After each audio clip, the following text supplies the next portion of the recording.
Thank you. Sure.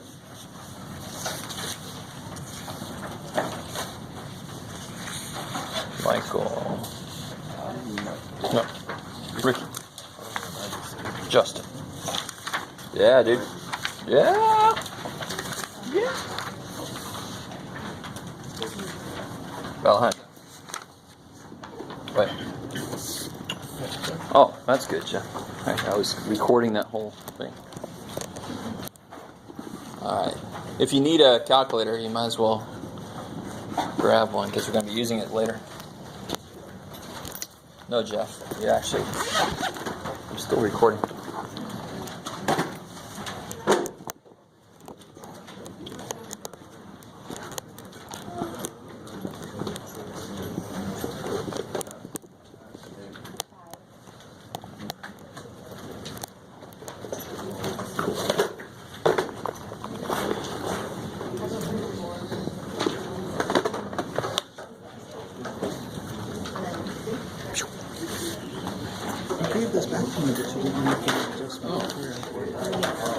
I did all the work on Oh, sorry. okay, that's mine. I didn't do the Right.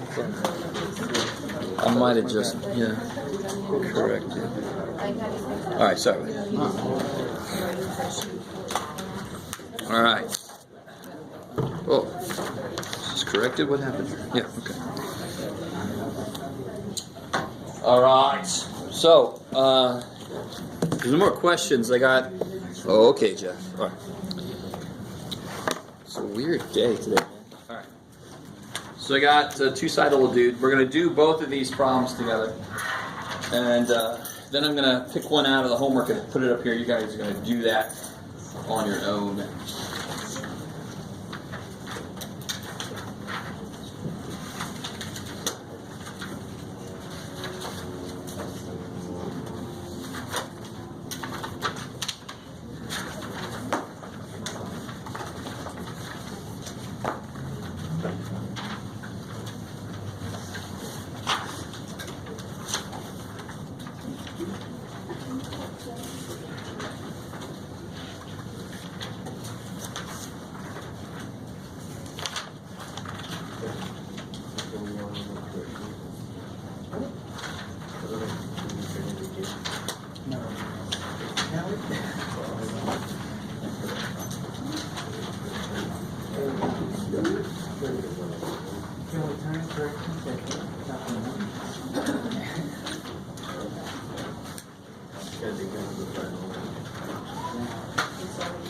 Okay.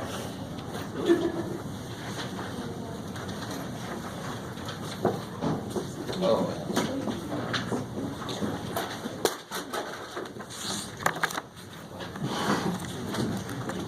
All right, so if you have your T-score chart, you're going to need that.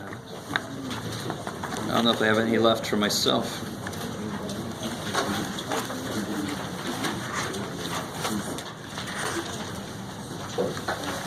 Hey. What's up? This. Oh, that's the old one, yeah? You need that Oh, one? no. The new one. Oh, you didn't get one? What? Oh, that's fine.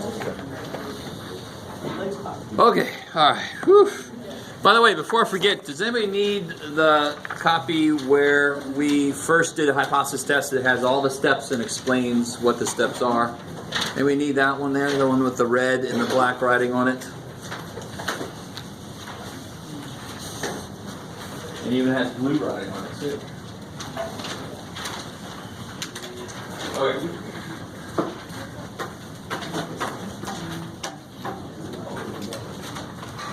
All right. Oh my God, that took a while.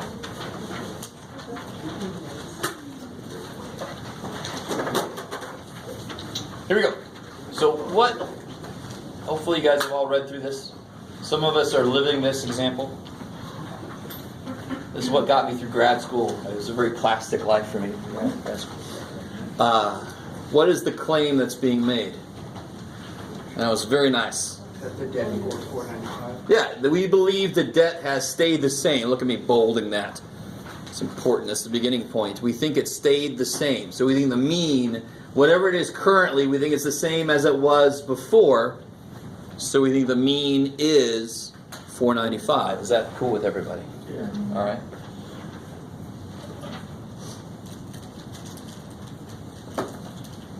Some of you guys might be like, I remember when mine was 495. So, yeah, you wish it was still 495. All right. So which one is that going to be, the ho or the high? The HO or the H1? Because it's got equal signs. Crazy. So then what's the high? Greater than, or it's not 495? Yeah, exactly. What's the opposite of equal to? Does not. Not equal to. And how do you write not equal to? Greater than or You write not equal to. Right?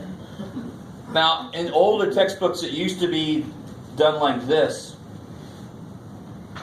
I think that's what somebody almost started to say there. This makes more sense as to why it's a how many tail test. Two-tail test, because how can you be not equal to something? It could be bigger or less. The reason that math people said screw that, stop doing that, is we don't like multiple symbols in a row, multiple operations or something like that. So not equal to bam. But you just got to realize that's the one time it's going to be a two-tail test. If you see me saying, I think it's decreased, I think it's gone down, I think it's gone up, I think it's bigger now, those are all one-tail tests. Only one side will show me evidence, right? So it is going to be a two-tail test. Wow!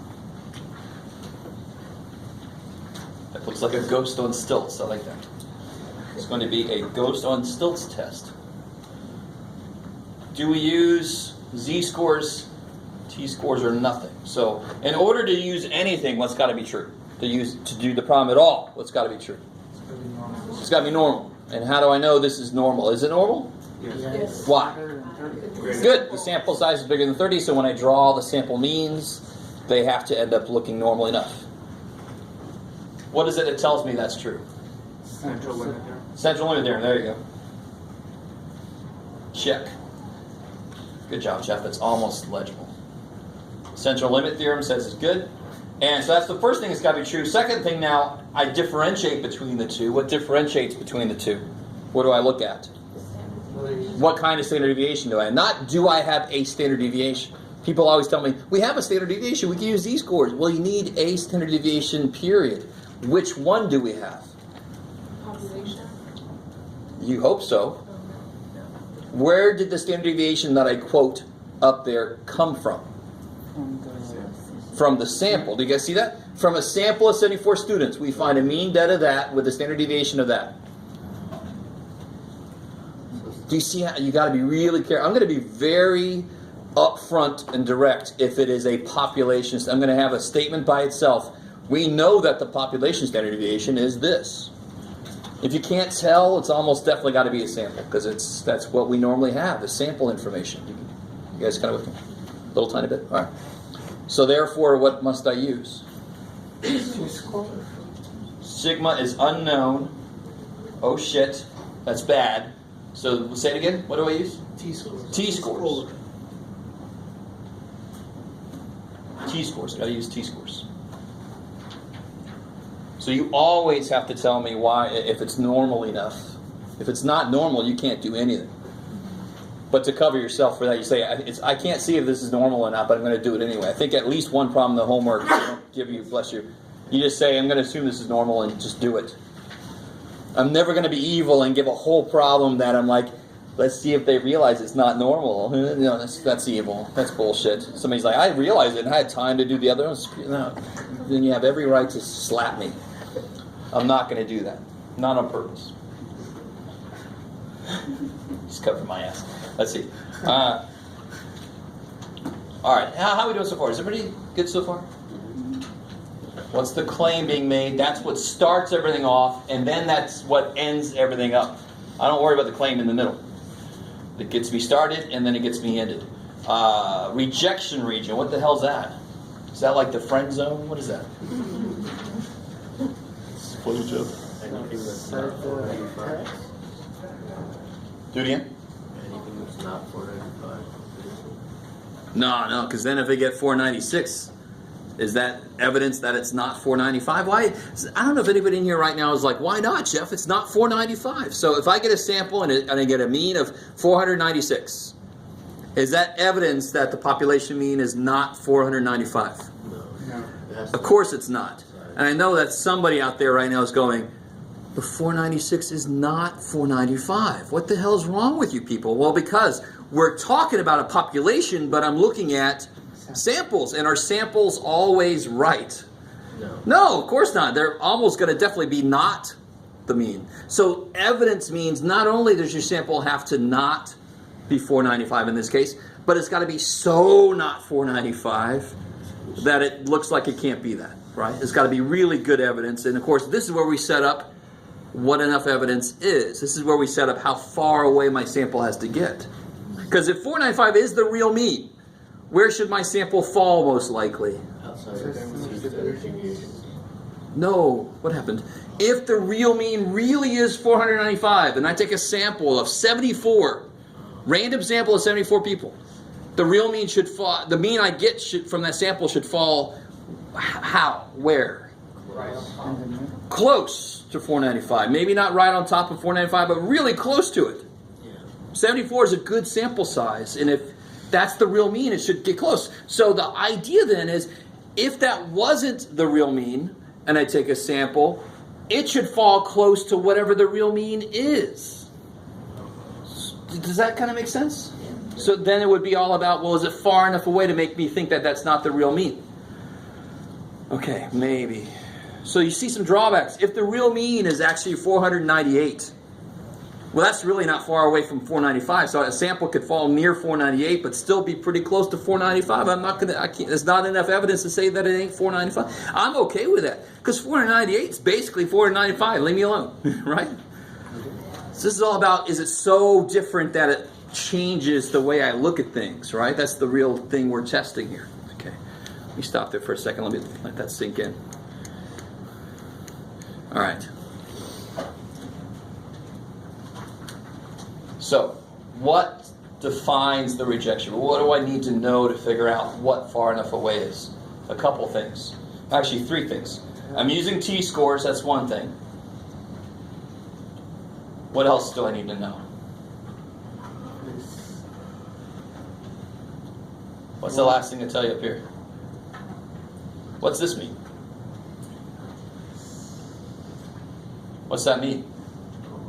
That's What does alpha mean? infinite? No, infinity would complete that. It would be that never-ending fish. Mobius fish. Mobius stick. Right? I like that joke. It's just for me. All right. All right. Does anybody remember what alpha represents?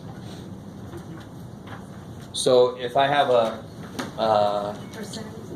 yes, it's a percentage. If I have a 95% confidence interval, what's alpha? Let's see. Error? Error. 0.05. Alpha is 0.05. So alpha is always the area in the Tails. tails or tail, if it's a one-tail test. Alright, so I know I'm using t-scores. So I need to know what the degrees of freedom are. I know alpha is 0.02.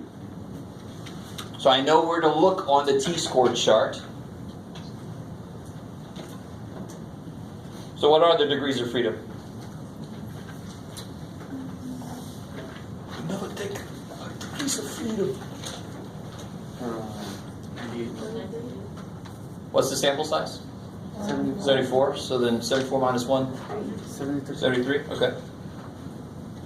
So let's see. Well, if you look at your t-score chart, do we have 73 for degrees of freedom? Nope. So what do we do then? We go to 70. We go to 70. We always are more conservative. We go to where the t-scores are bigger. And then which column am I looking in for Two tails. true? Which column? First, second, third, fourth, fifth? Second. You see how it's so beautifully set up for hypothesis tests? I got a two-tail test. Alpha is 0.02. Two-tail, 0.02, second column. Do you guys see that? You can't beat that. You can't. Unless I just gave you the t-score, but I'm not going to do that. The next best thing is exactly 0.02 and two tails. Bam. I'm looking there and I stop at 70. So my 2.381 factors in here somehow. You guys with me so far? So what that means is the t-score I calculate from my sample, if it's further away than that, then this can't be the real mean. The real mean is somewhere else. That's what that would mean. Because if it was the real mean, I should get close to that.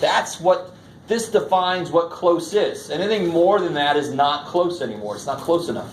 It's too far away. So what did I just say? 2.381. So how do I draw this rejection region? Good job so far, Steph. How many tails? 2. So what's this one? Negative 2.381. And this one is positive 2.381. It's awesome because it's all symmetric. So when we first talked about the idea of unusual, we said it was 2 away. Still the same idea, we're just being more precise about what we consider unusual. In this problem, unusual starts 2.381 standard deviations away. So anything in there is what I would expect if the mean really is 495. Anything outside of there is, I would go, oh, the mean can't be 495. That's very unusual to happen if the mean was 495. The mean must be different. Yes? So if you were to ask us about unusual, instead of multiplying by 2, you multiply by? You would go, yeah, so I really want you to, this problem is never going to be in the format of the max or min kind of problem. It happens right there. What we just did is kind of related to that. You're never going to do mu plus 2.381. No, that picture is, that's the relationship. That's it right there. So the rejection region, there's actually 2 of them.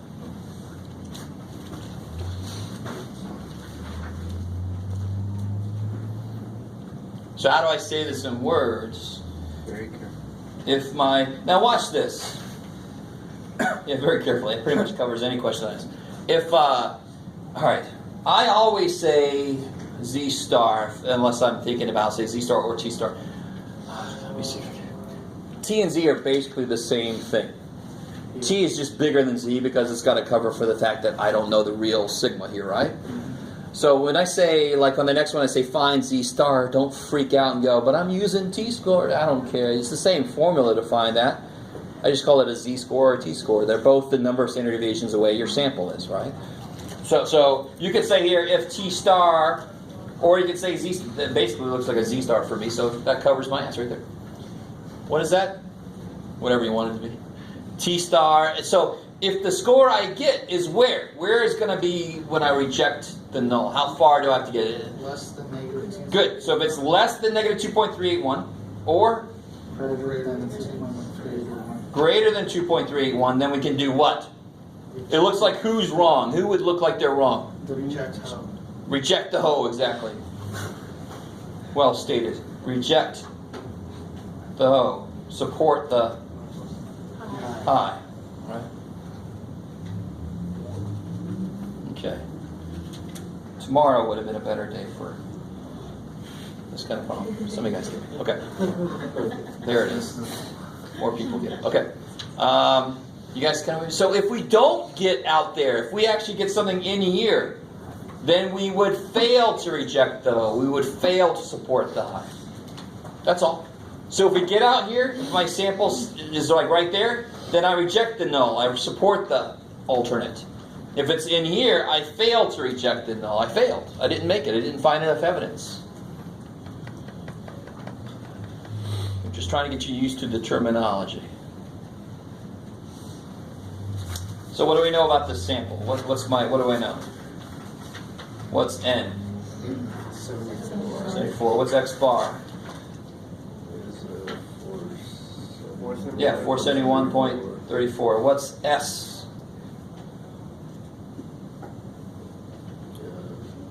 112.95. I like it. So then what's the new standard deviation x bar? S of x bar. This is the one for individuals. I need the one for groups of 74. So what do?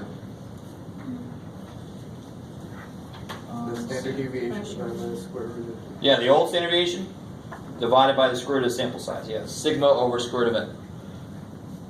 Like some of you guys are just barely, like, I don't like this. Oh, come on. I won't take it personally. I love this shit, but I will take it personally if you don't.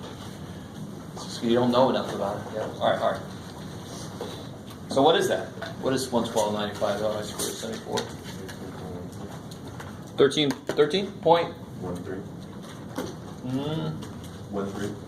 130? Oh, cool. All right. I'm okay with it. Because you always round that to 3 places, right? So if it comes out to O in that place, you're fine. What is it? Ooh, controversy. I like it. So let's see. I got one. 112.95 divided by the square root of 74. 13. Sorry. Okay.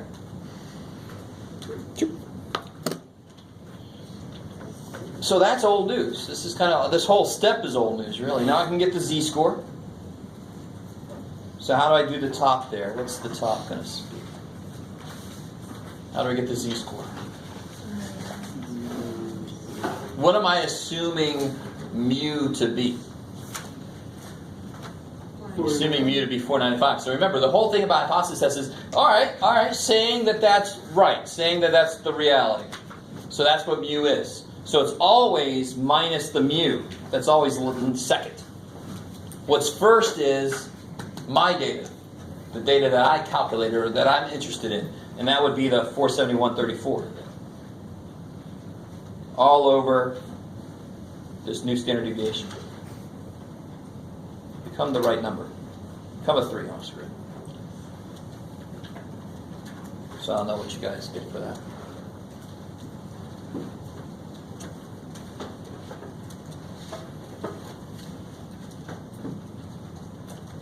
.8. Yeah, negative 1.8. 0, 2, okay. Oh, I got my little star, dude. So you can call it a T star, you can call I don't care, they're both the same thing, so that's why I use those interchangeably. So on my picture, where's negative 1.8? in between. In between. Yeah, right in the middle is going to be 0, right? So negative 1.8 is there. We got decently far away, right? Yeah. But just not far enough away. So this is why I never accept the null. Because if I really believe that my stance is correct, if I'm trying to, well, in this case, my claim was it equals. So this is good for us, because we failed to reject that it's equal. But if I feel like it's different, I'm going to go take another sample and see, because that's really far away. If I get like a z-star of negative 0.1, that's barely, I'm like, oh shit, it looks like I'm probably wrong. But I got negative 1.8, that's respectable. Maybe I just happened to pick a sample that was not quite representative. I'm going to go take another sample and try again. So we never accept it. I failed to reject it now, but I'm coming back tomorrow, right? And then we go take another sample, we do it again. So you never say I accepted the null. You say I failed to reject. So in this case, did we make it? Did we make it far enough away? No. So we failed to reject the null. So right now, the minute I get this number, we fail. All right, Jeff, there we go. We failed to reject the null, which means we failed to support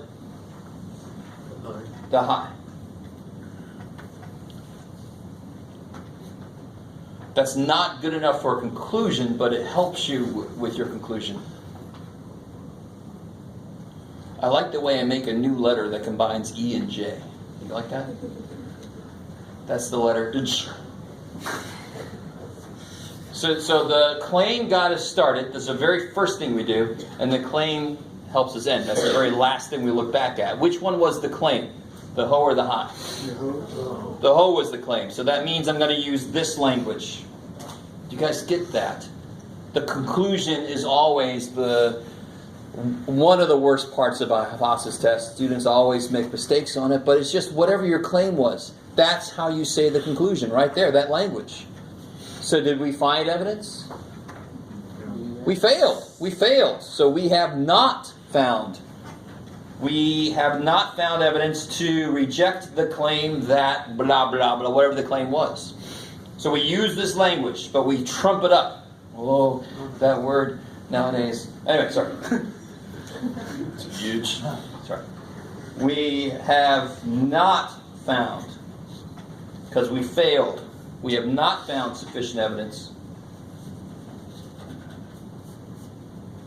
So what? Reject. To reject, The I don't want to see that here, the claim that what? And then you just put in there the claim. What was the claim? 495. What about 495? The claim wasn't 495. What was the claim? Credit card debt versus all The mean credit card debt is 495.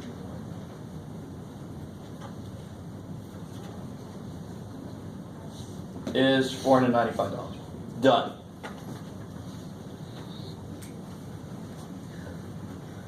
Or you can say to reject the claim that the mean credit card debt is the same as it was last year. You can say that. That's fine, but it's good to bring the number back in. So as long as you reference the physical reality of the problem, what the hell is it that we're dealing with? All right, maybe. Now in this case, we failed to find evidence, but we're happy because we're the ones who claim that it stayed the same, right? So this is what you do, though. You have a claim and you test it. And as a scientist, you do your best to prove that what you think is true is wrong. Because if you can't do that, then it's evidence that you're right. That's why I love science, because you're always trying to show that you're wrong. Because if it turns out I find evidence that I'm wrong, that's exciting. I'm not like, oh man, I'm wrong. I'm like, holy shit, I was wrong. Neat. What the hell does that mean? Anyway, sorry. All right. That's the beauty of science. All right, so let's do one more together. And then we'll pick one out of the homework to do. Let me let you read through this.